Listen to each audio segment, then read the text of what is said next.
Bismillahirrahmanirrahim. Assalamualaikum warahmatullahi wabarakatuh. Balik lagi sama kami kelompok 7. Di sini kami akan mempresentasikan laporan praktikum analisis dan perancangan perangkat lunak. Nah, kali ini kita membahas modul 8 atau data design yang temanya adalah Entity Relationship Diagram atau IRD dan normalisasi. Nah, proyek kami yaitu Sistem Informasi Pendaftaran Peserta Didik Baru.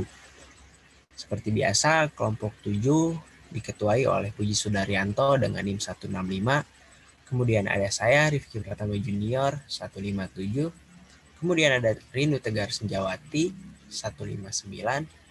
Dan ada Umbu Ronald Ngababa, 160. Juga ada Irfan Asendra, 162. Oke, sebelum ke ERD, diagram dari PPDB, kita akan bahas dulu pengertian dari ERD itu sendiri. ERD adalah singkatan dari Entity Relationship Diagram atau yang bisa disebut dengan diagram rekasi antar entitas, yang mana ERD ini sendiri tidak dapat dipisahkan dari analisa perancangan sistem. ERD akan menghubungkan satu tabel database dengan tabel lain sebagai bentuk dari permodelan basis data relasional. Tujuan ERD adalah untuk mempermudah dan komponen ERD sendiri terdiri dari 3 jenis, yaitu entitas atau entity, kemudian ada atribut atau atribut, serta relasi atau relation.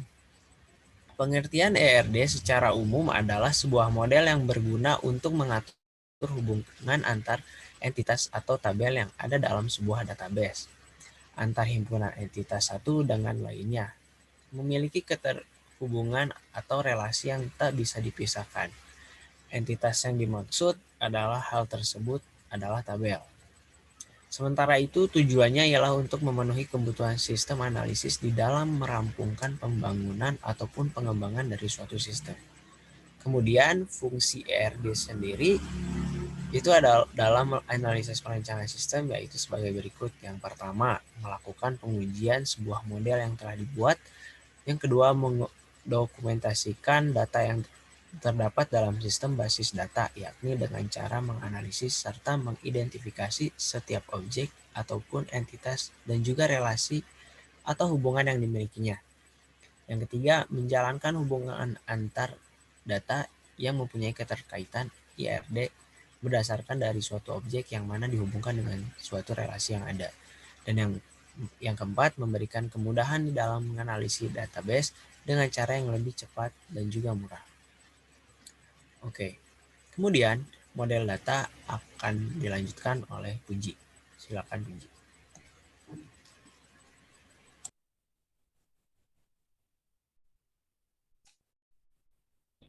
Baik, kemudian yang C itu ada model data. Model data atau data model entity relationship dibagi menjadi 3, yaitu sebagai berikut. Yang pertama, ada model data konseptual. Model data konseptual adalah model data paling tinggi yang berisikan data secara detail.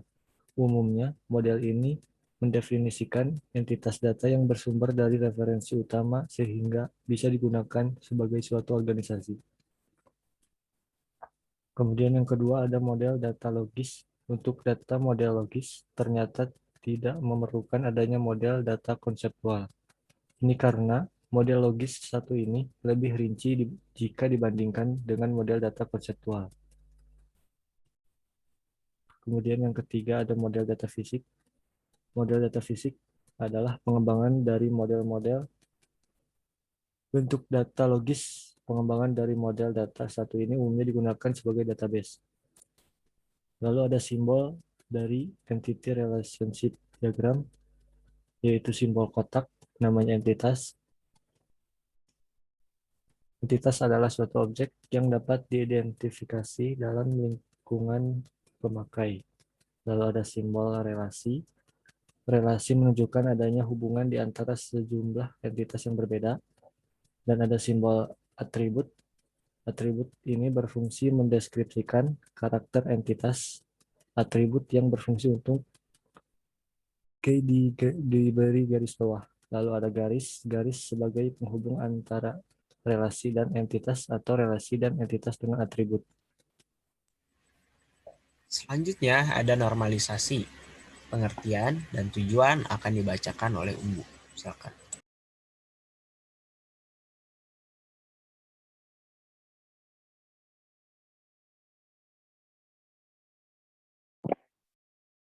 Selanjutnya ada normalisasi.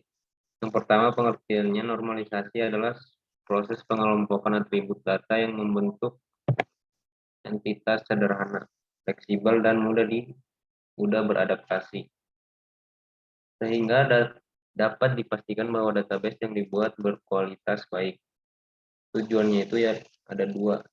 Tujuan utama dari normalisasi database adalah yang pertama menghilangkan dan mengurangi redundansi data.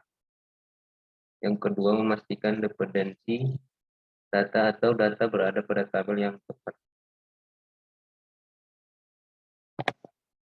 Jika sebuah database belum dinormalisasi, kemungkinan terburuk yang akan merugikan sistem adalah yang pertama insert anomali. Situasi di mana tidak memungkinkan untuk memasukkan beberapa jenis data secara langsung di dalam database.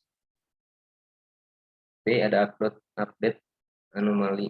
Situasi di mana nilai yang diubah mengakibatkan ketidakkonsistenan database. Itu artinya data yang diubah tidak sesuai dengan yang diinginkan. C. Ada delete anomali, yaitu penghapusan data tidak sesuai yang diharapkan. Artinya data yang seharusnya tidak terhapus malah terhapus. Selanjutnya akan dilanjutkan oleh Rindu. Silakan. Untuk yang selanjutnya yaitu normalisasi 1NF.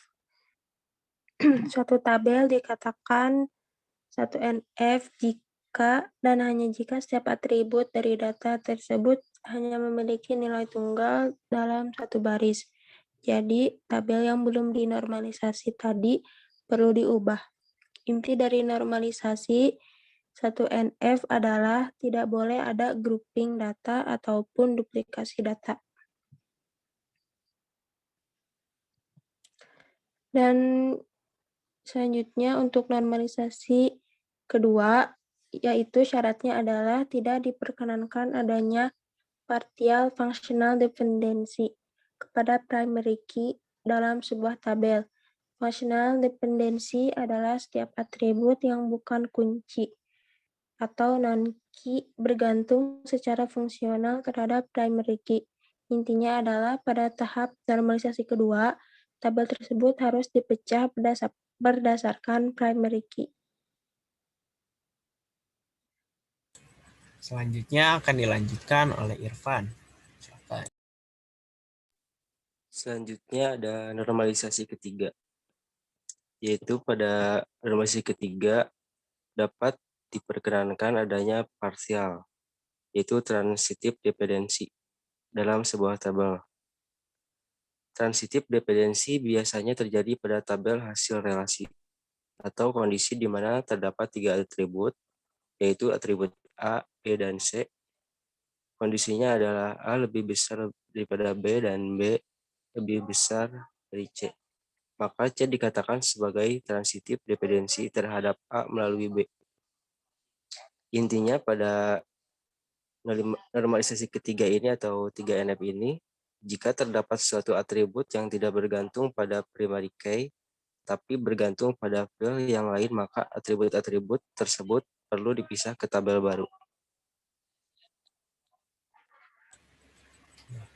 Nah, ini tampilan diagram dari sistem informasi pendaftaran peserta didik baru.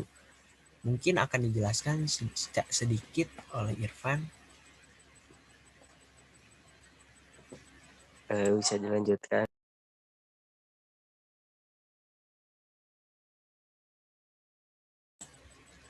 Oke, Irfan sedang ada halangan ya. Baik, akan saya lanjutkan. Di sini ada admin. Nah, admin ini punya atribut nama. Aduh, yang belum diedit.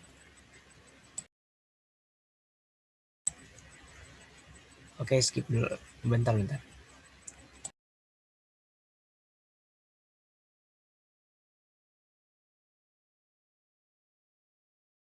Dari siswa memiliki atribut alamat, tanggal lahir, NISN, dan nama. Kemudian siswa akan mendaftar. Di pendaftaran, juga siswa akan mengisi nama, terus ada status, nomor induk siswa, juga ada ID peserta. Kemudian bisa mengakses ke menu login. Bisa memilih seleksi masuk, yaitu dengan nilai dan juga tes. Di nilai ada atribut ID peserta, ID nilai, dan mata pelajaran. Di tes, ID peserta, status. Kemudian memiliki jadwal tes. Nah, memiliki atribut keterangan, tanggal, tempat, ID peserta, ID jadwal. Kemudian setelah itu akan ada pengumuman. Di pengumuman ada ID pengumuman, tanggal, ID peserta, sama status. Kurang lebih seperti itu. Kemudian ada normalisasi. Akan dibacakan oleh Rindu. Silakan. Untuk selanjutnya tentang normalisasi. Yang pertama yaitu kita buat hasil dari IRD tadi ke dalam bentuk yang tidak normal dengan cara semua atributnya dituliskan pada sebuah tabel, di mana masing-masing dari atributnya yaitu ada ID admin, username, password, nama admin, status, NISN, nama siswa, tanggal lahir, alamat, ID peserta, dan lainnya. Sampai ke tanggal pengumuman. Kemudian setelah itu kita masuk ke normalisasi yang pertama dengan syarat tidak ada baris yang duplikat dan masing-masing sel atau atribut bernilai tunggal. Maka langkah yang harus kita buat adalah yang pertama, hapus atau buang atribut yang duplikat yang ada pada bentuk tidak normal menjadi sel yang bernilai tunggal pada himpunan baru normalisasi pertama. Kemudian, tentukan atribut yang akan menjadi kandidat key. Untuk yang tadi, ini adalah tabel yang tidak normal. Kemudian, kita ubah ke dalam normalisasi yang pertama. Terus.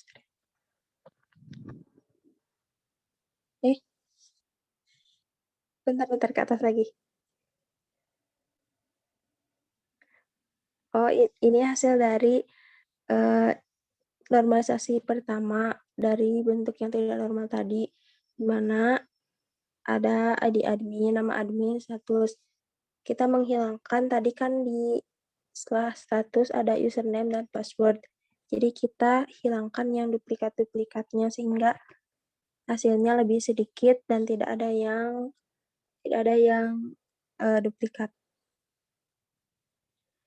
Selanjutnya, setelah itu kita masuk ke normalisasi yang kedua dengan syarat sudah memenuhi bentuk normal yang pertama, di mana tidak ada duplikasi pada setiap selnya. Kemudian, semua atribut yang tidak termasuk primary key memiliki ketergantungan fungsional pada primary key secara utuh. Langkah yang kita buat tabel baru dengan setiap himpunan yang saling ketergantungan secara fungsional antara primary key dan atribut bukan kunci. Yang pertama, hasil dari normalisasi pertama itu kita pisah-pisahkan dengan memberikan warna yang berbeda untuk setiap tabel. Kemudian, ke bawahnya lagi.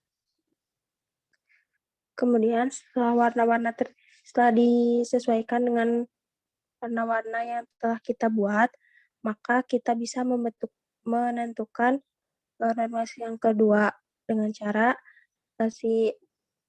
menentukan kandidat key atau kandidat key yang bergantung kepada primary key. Seperti contoh di tabel admin, ada primary key yaitu ID admin, sedangkan ID admin bisa mengakses login, maka kita pilih primary key dari tabel login, yaitu username. Kemudian yang selanjutnya untuk tabel siswa, di mana primary key-nya NISN. Ke bawah. Maka si tabel siswa tersebut bisa mengakses ke pendaftaran dan ke login. Sehingga ada kandidat key pada tabel siswa tersebut, yaitu ID peserta dan username. Untuk selanjutnya sama sampai ke tabel yang pengumuman. Ke bawah. Nah, setelah itu kita masuk ke normalisasi yang ketiga dengan syarat menghilangkan anomali dari hasil ketergantungan fungsional. Langkah-langkahnya, yang pertama sudah dalam bentuk norma kedua. Kemudian pisahkan atribut yang merupakan atau menjadi atribut detail, tidak tergantung secara langsung kepada atribut primary key. Karena pada kasus ini tidak ada anomali yang saling ketergantungan, maka tidak membutuhkan normalisasi pada tahap ketiga. Maka hasil yang diperoleh sama dengan normalisasi yang kedua.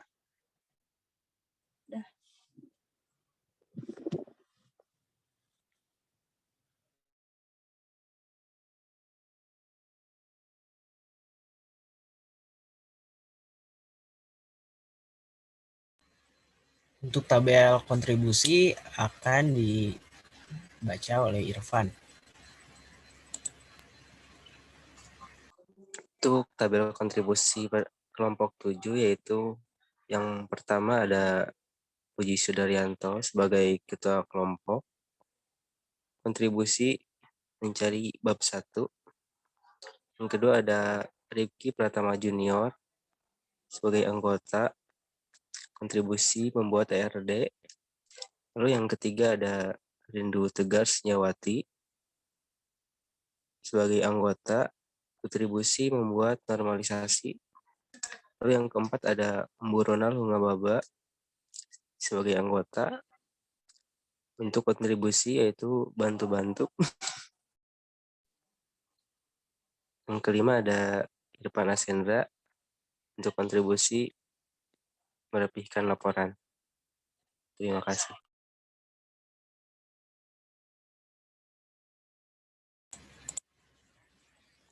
Sekian dari kelompok 7 mengenai ERD dan normalisasi. Kurang lebihnya mohon maaf. Akhir kata, wassalamualaikum warahmatullahi wabarakatuh.